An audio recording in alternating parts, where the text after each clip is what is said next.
नमस्कार विद्यार्थियों, मैं धीरज कुमार गुप्ता, सहायक आचार्य हिंदी, राजकीय महाविद्यालय कामा। आप सभी का हिंदी की ऑनलाइन शिक्षण कक्षाओं में स्वागत करता हूं। हम अध्ययन कर रहे हैं श्री उदय शंकर भट्ट द्वारा रचित एकांकी पर्दे के पीछे, जिसमें हमने अध्ययन किया श्री उदय शंकर भट्ट के कृतित्व एवं व्यक्तित्व का। आज हम अध्ययन करेंगे एकांकी के कथानक और उसके संक्षिप्त सारांश के बारे में।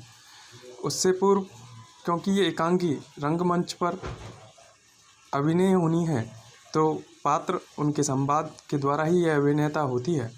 तो सर्वप्रथम पात्र परिचय। तो पात्रों में हम देखते हैं छीतरमल, जो भी सेठ जी है, मुख्य किरदार हैं। चांदीराम सेठ जी के काका, लालचंद और नेमीचंद दो कांग्रेसी व्यक्ति, दीनू बड़ा मुनीम, डॉक्टर, किराएदार, दरोगा तथा अन्य व्यक्ति।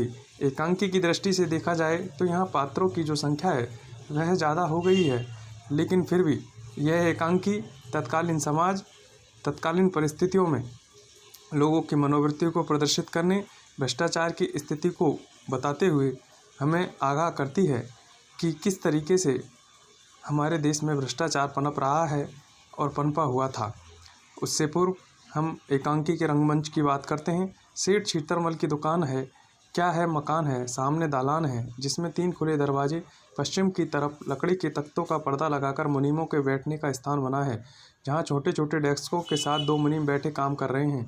बीच के विभाग में बैठने के लिए गद्दे बिछे हैं। बीच में दक्षिण की तरफ एक बड़े गद्दे पर एक और गद्दी गाब तकिए बिछ गए।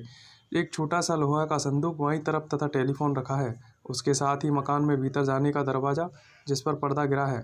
दालान की बाईं तरफ पश्चिम की ओर जहां 2 मुनीम बैठे हैं, कई प्रकार की संख्या बोलने की आवाज़ें आ रही हैं, जैसे 503, 1 आना 2 पाई, 626। ये सब उधार पाई को जमा कर रहे हैं। कभी कभी एक मुनीम दूसरे को डांटता है, दूसरा दूसरे पे व्यंग करता है। इस तरीके से रंगमंच का दृश्य दिखाया गया है।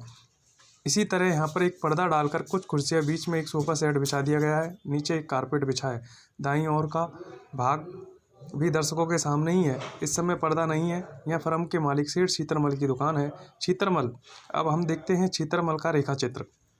छीतरमल की अवस्था 42 वर्ष, धुएरा शरीर, बंद गले का लट्ठे का कोट, काश्मीरी बेलबूटों की टोपी, पतली धोती, पैर में काला पंप शू पहनता है, रंग गेहुआ, नाक मोटी चेचक के दागों से भरी, आंखें चश्मे के भीतर मौन बेदी, शरीर पुष्ट, मुंह में कुछ न कुछ चबाते रहने की आदत, बात करते समय दांत बाहर निकल आते हैं, तमाम चेहरा मुड़े हुए अखबार की तरह सिमट जाता है, जैसे गियागर बात कर रहा है।